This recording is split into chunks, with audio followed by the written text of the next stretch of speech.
Hi, welcome. Well, I finally finished my Thompson Center Hawken 50 caliber percussion cap. I actually finished it a while ago, but didn't get around to making the video till now. So I'm really happy with it. I liked how this turned out. And if you didn't watch my other videos on this particular rifle, what I did was I actually went on the internet places like eBay, and I tried to find each piece individually, and then I bought them separately, and then I constructed this gun out of all of those pieces. So it isn't really a kit gun. I didn't buy it as a complete gun. It was just pieces from other guns, and I brought them all together and made this hodgepodge Frankenstein new rifle.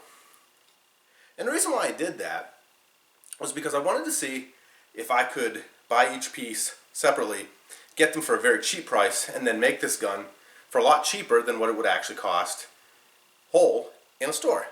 So, was I able to do that? Did I get this gun for a really good price compared to just buying it at a gun shop? The answer is no. Actually no. It actually turned out to be about the same price that you would buy one in the store for basically the same price. So, which was kind of odd.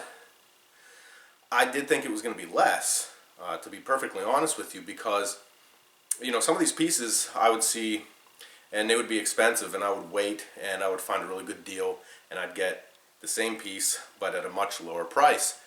And I try to do that with just about every piece that I have, and I am going to put up the prices of everything, or a few things, just to give you an idea. Some things were more expensive than other things, and some were more expensive than I thought they should be. But in the end, when you added it all together, it wasn't actually any cheaper. So I was kind of surprised by that. Because I even tried to get some pieces that weren't in that good of condition. The stock had to be redone, for example. The barrel had to be redone. And not really had to, but I wanted to. I wanted to make it look nice. And so, you know, those were things that I did on purpose. And if you would like to do this, you don't have to do that. But I had fun doing that, and I enjoy working with the stocks and the barrels. So I didn't mind that, and I kind of enjoyed it. That was part of the fun for me. But I got them at lower prices, so this gun could actually have cost easily $100 more, $200 more, if you really put the money into it and bought really nice pieces. Some pieces were brand new. You could buy them brand new. For example, all the screws on this rifle are brand new screws. They hadn't been in any other gun. Now, the ramrod is a brand new ramrod. It's actually fiberglass. It hasn't ever been used. It was made for this gun, and it was new instead of having wood. And I chose the fiberglass ramrod because I just like them more. I like the way they work better, and it was just a personal preference. It's not really authentic timepiece material, as they would have been wood back when people were actually using these. But that's okay. I don't care about that kind of thing very much, so that didn't bother me. But other than that, the pieces aren't new on this rifle. They were all used. And some you didn't have a choice but to get an expensive piece. So some of the drawbacks to doing this are, of course, price, shockingly, is one. I mean, you don't really have to take the time and energy and effort. You can just go into a gun shop, buy one that's completed, and you'll have the same rifle. So you're not really going to save a lot of money by doing it this way, and I really thought I was going to. So that's kind of a downside. The other downside, of course, is time. It took me a very, very long time to do this. And I, of course, wasn't trying to do it quickly or anything like that. But, to be perfectly honest, I would have rather just walked in the gun shop, bought it, and then had it, and then been able to use it this whole time. But, you know, I used eBay for a lot of the pieces, because most of them are used.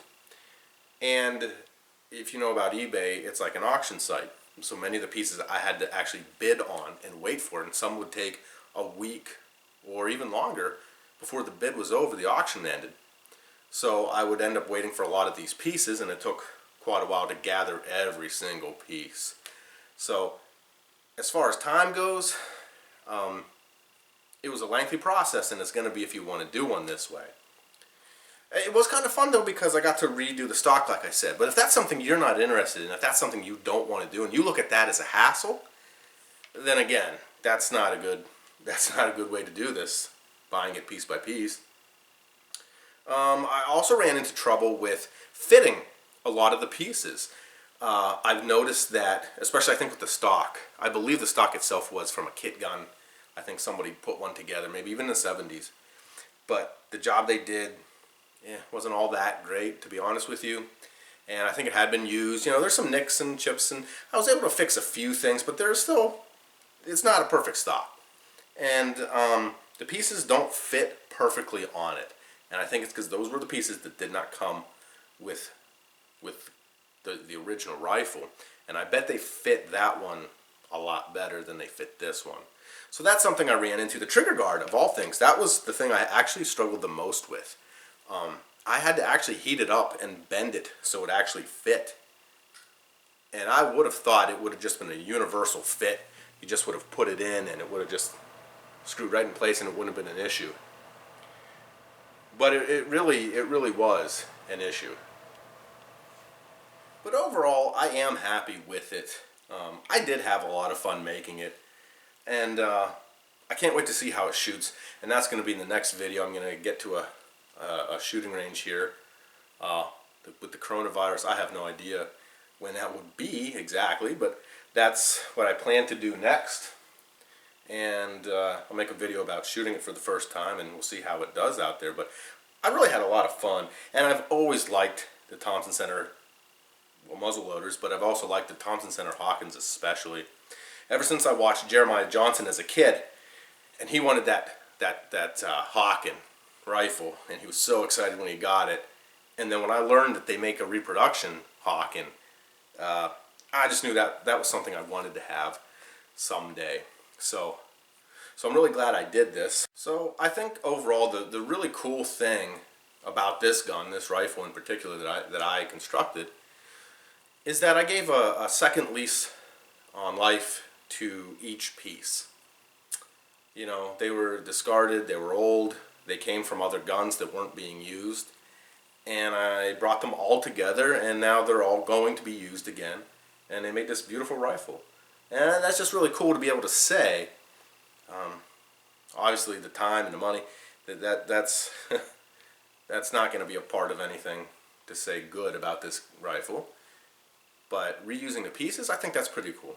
So I got Thompson Center Hawken 50 caliber. I do plan to use it. There will be a video of me shooting it for the first time. We'll see how it shoots. Again, never shot it. The barrel may not be that great. I thought I got a decent one. The inside looked pretty good when I bought it. I'm hoping that it shoots well and straight, and you know, and everything works out as far as that goes. But we'll have to see. That'll be an upcoming video. So again, if you watch my other videos, thank you very much for watching those. And if you haven't, you can go back and check as I collect all the pieces and I work with the stock here, I work with the barrel, and I get it to look like this. So I really do enjoy this gun, and I hope I'm going to enjoy it in the woods for many years to come. And that's the end of the experiment. It's come to an end. So it was not cheaper. It did not save time, did not save money. But it was still fun, and I really enjoyed doing it. So thanks for watching, and stick around because there's going to be a shooting video with this very rifle coming up pretty soon.